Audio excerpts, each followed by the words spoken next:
So I'd like to give some insight into the roots of racism and the part of the tangles of trauma. Can you go? So this is a painting about the human brain. Patty, could you walk this way, please? So I'm going to go this way. Can we hold it up high? Okay, not too high, not over the ASL person. But so people can see it. Okay. May I borrow the mic? So this demonstrates how long the dinosaurs were on the planet and how long it took for our reptile brain to develop. Our reptile brain is the wonderful organism that keeps our heart beating, our lungs going, our digestive system going. It loves sex and it loves to attack when it's attacked. It took a long time to develop this brain. Okay, here we go. This next section is how long it took to develop our mammal brain. We're going to stop right here. So our mammal brain is that place that knows in 4 seconds whether or not we're included. Whether or not we're included in the tribe. And that feels exclusion in the same place in our brain that we feel physical pain. And this, Blanca, if you could hold this, this little tiny section over here is how long our thinking brain has been on the planet. It is a very young organism. And when we have a story that we are attacked or that we are excluded, we cannot use our thinking brain. And this helps explain what Paul was saying, that these non-physical needs drive our behavior. Emotions are in the driver's seat. And now if you would be so kind to flip this that way, yeah, flip this over. This is a painting of about 3 million years of human history. Patty Reyes of the Isaac Art Center in Socorro, she's holding where Lucy was discovered 3 million years ago. There are 170 dots on this painting. There's the space in this room for 170 people. That's how many people we knew in our lives for almost 3 million years. We were not aware of anybody else. And we sang together and danced together and ate the same food and had the same clothes and told the same stories. And this was our tribe and we were safe. And if we were excluded from this tribe, we died. And this is the roots of the stranger danger. We have very deep wiring for stranger danger. The dots are gathered around a fire telling our stories. At the end of the day, we always told our stories of the experience of that day. We are hardwired to learn from story. Not only do we have hard wiring for the other, but we also have hard wiring for curiosity and the story. What happened to you today? So story is a fantastic means of learning. It's how humans like to learn.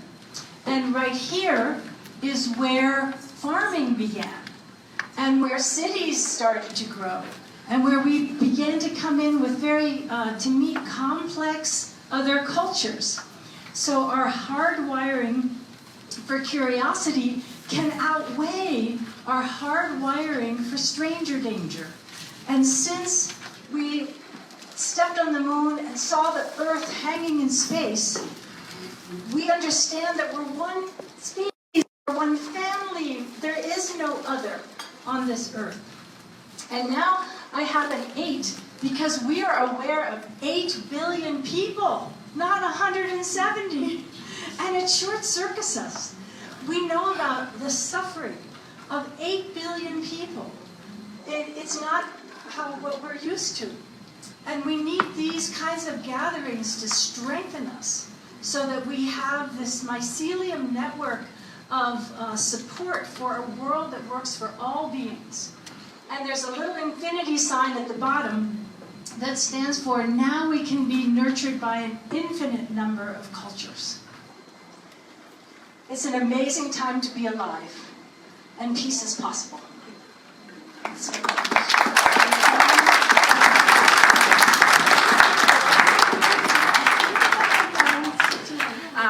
Up until this point, much of interfaith's work has been centered around bringing folks together around different tables from diverse backgrounds and faith traditions, so as to learn respect and acceptance among ourselves.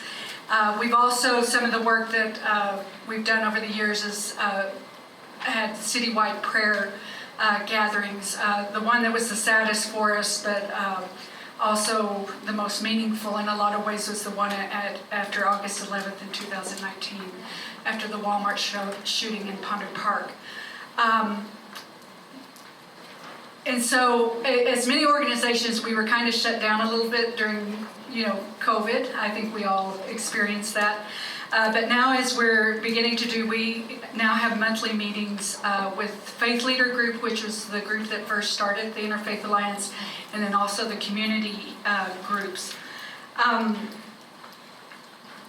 As I was thinking about all of this, though, and Paul's presentation,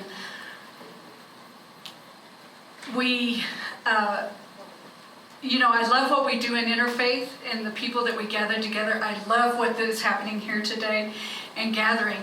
But when we really think about it, we are all people that are already open to being willing to come and sit with people that are different than us and to learn from people that are different from us. And so I think after hearing, what Paul said too, is a lot of times we don't think about what makes those differences in the people that the people that aren't willing to come and sit at our table. What has caused them to get to that point where they are, and maybe their different experiences. Maybe there's trauma, as he said, and stuff. And so I think with Interfaith Alliance, we've been having some conversations around this, because in some way for people to come and be a part of this, sometime at some point something has to switch. And many of us may have not have been willing many years ago to come and sit in a group like this, but something happened in our lives that helped us to move past that and to be open and to listen to everyone. And so, so one of the questions a lot of times that we get asked in Interfaith Alliance is, how can people from so many faith traditions come together, share, and you don't end up changing your face? And I think what we've realized is that even though we're sharing among each other, what we've said is that what we share with each other from each other's faith doesn't change our faith, but it makes it stronger. And so just some of the examples that we've seen over the years, we've been very touched by the Muslims who prayed 5 times a day, their devotion. In the Jewish community, the community tends to be very, important, and they've done, with the Baha'i, the hospitality that we've seen through your community. The Catholic and Protestant, the drive for justice and that we see. Buddhists, we've learned how important meditation is. And in the Hindu, the Namaste, the divine in me sees the divine in you. And so these are things that over the time, I think that he's saying, come and they make a change in us as people, but it's more that it strengthens, where our own faith is and adds to our faith. But I think now, too, we're at a point that we are having a lot of conversations around, when we look around and see the divisiveness that we see and the division that we see in our communities anymore, what are ways that we as Interfaith Alliance can become catalysts for helping folks to make that connection where they can maybe eventually make that switch? How do we sit down as someone, I said, with the other side? How would we be able to have those conversations so that we actually are making an impact, not just among all of those in our community that are already open, but also those that we want to be able to have a relationship with, and also to keep working on peace and justice and everything that is good in our world. Thank you. Thank you. Hello, my name is Hal Marcus, and I didn't have any trauma in my life. My parents loved each other. They went to sleep every night together holding hands. And I'm Jewish, and I'm Arabic, and I have a speculation to tell you about the origin of the universe. You all want to hear it? Okay.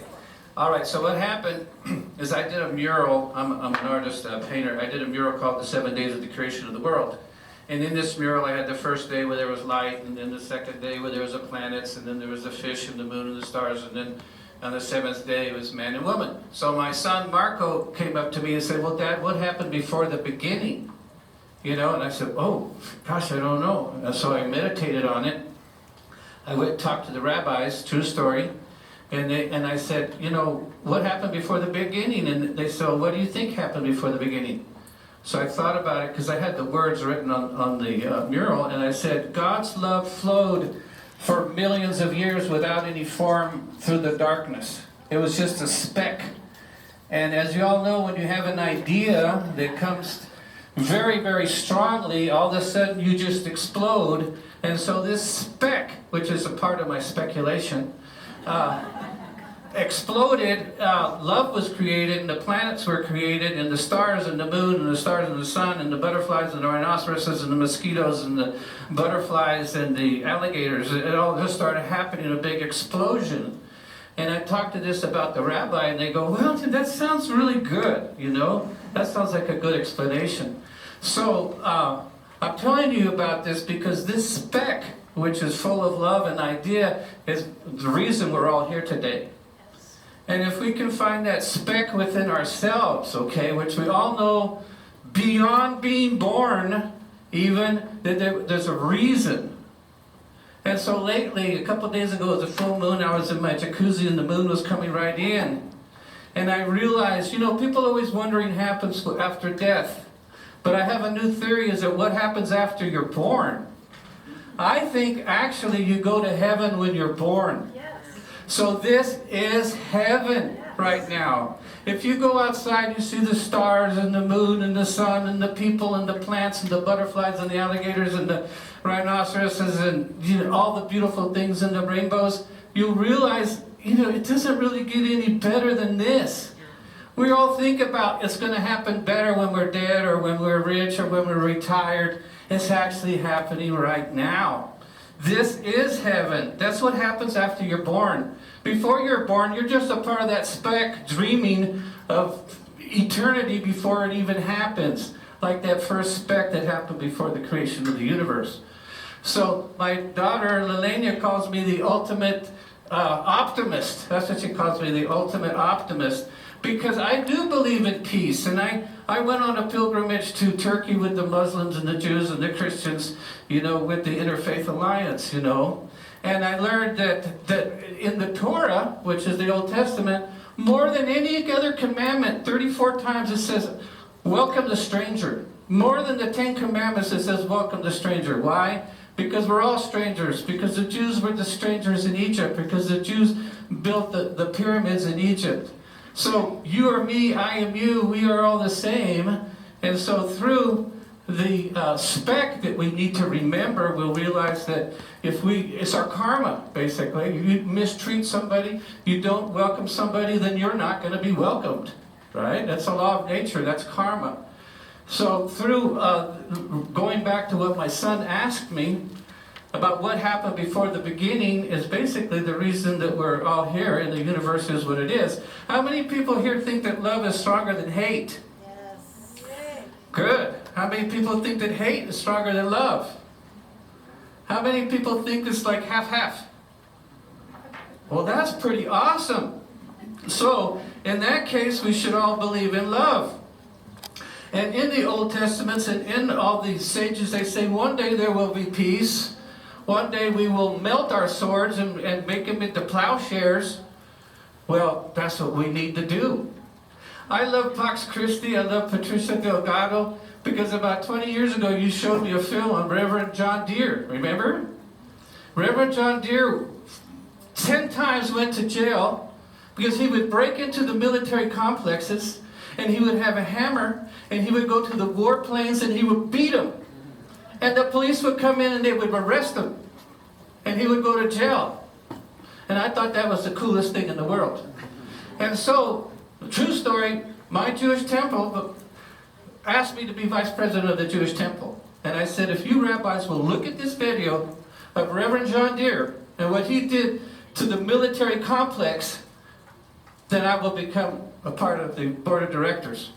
And that was when Rabbi Bach was there and some other people, David Kern, and they said, okay, we watched it and we agree with you. In other words, we're walking the footsteps of Christ and the Old Testament if you will dedicate yourself to peace. Now, I was there in San Francisco in Haight-Ashbury in 1968, the Summer of Love, in 1969. So I saw Jimi Hendrix and Janis Joplin and Eros, and all the great things, and I was there during the peace movement in Haight-Ashbury. And during those times, we talked about peace and love. Well, I have not changed one bit since peace and love. I'm an artist, I create, I work 7 days a week, I paint every single day of my life. Every single one of my paintings has love in it. I'm dedicated to love. 13 years, I've been a vegan. I'm plant-based. My wife and I, we don't kill bugs. We don't eat animals. I noticed out there was like 90% chicken sandwiches and only 10% hummus. Believe it or not, I hate to tell you this, but when you eat violence, there's violence inside of you. And those chickens deserve to live, and so do the pigs, and so do the cows, and so do all the other animals, because we aren't the only people on the planet. But I want you to believe in love. I want you to change your karma. I want you to be happy. And I want you to know about that speck. I know it's only my speculation, but God bless you.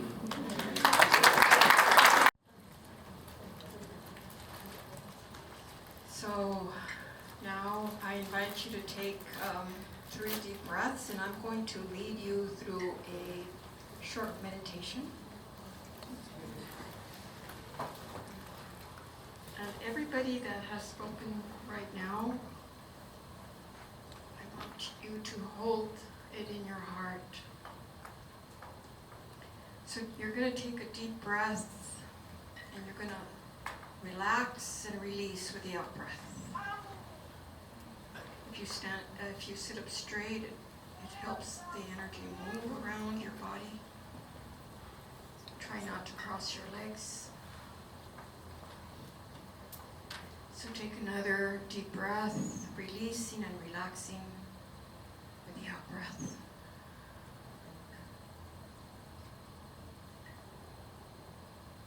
Now I want you to breathe in and hold hands with your breath.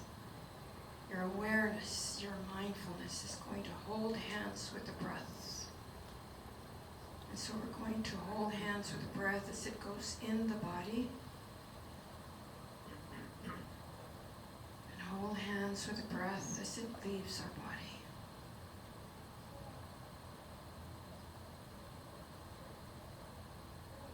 Gently holding hands, letting the breath lead us.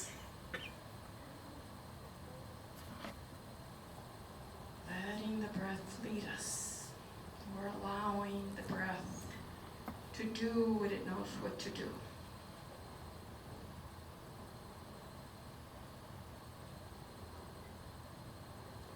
You might notice as you do that part of your body is tense. Or you might notice your tummy is tight, or your neck is tight. I invite you to move your body wherever it wants to move.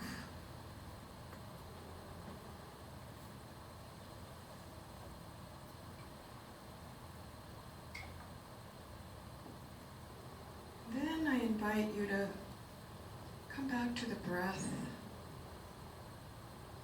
Feel your breath in your heart and touch your heart. The last 2 speakers and also our national speaker said some beautiful things. So hold your heart, be with yourself.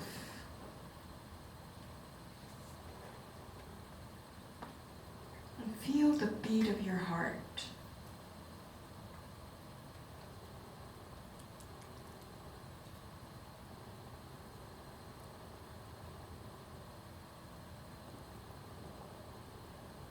And in that beat comes from an electric current. One little thing, and it dies.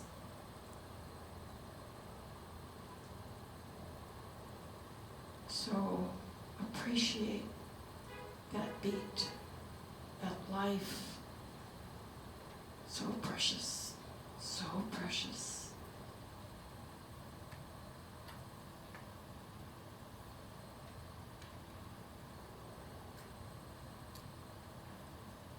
And now imagine, I want you to take a moment to imagine that very close to that electric current. Imagine that around that area is a very, very peaceful, happy place.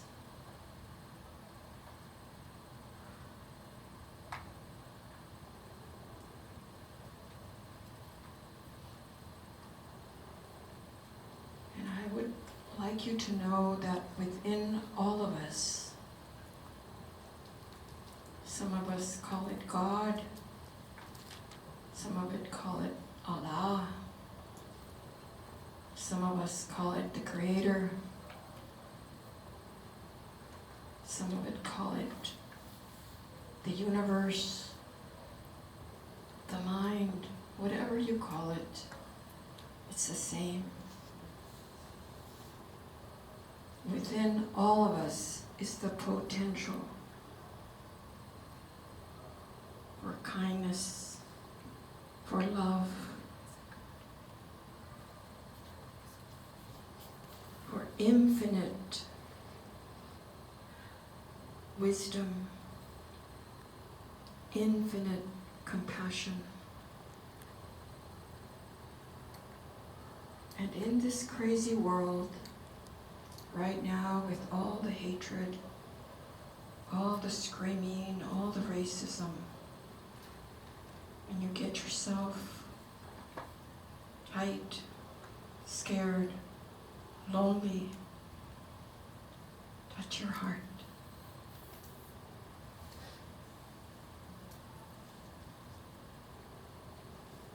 And you will find all of us there.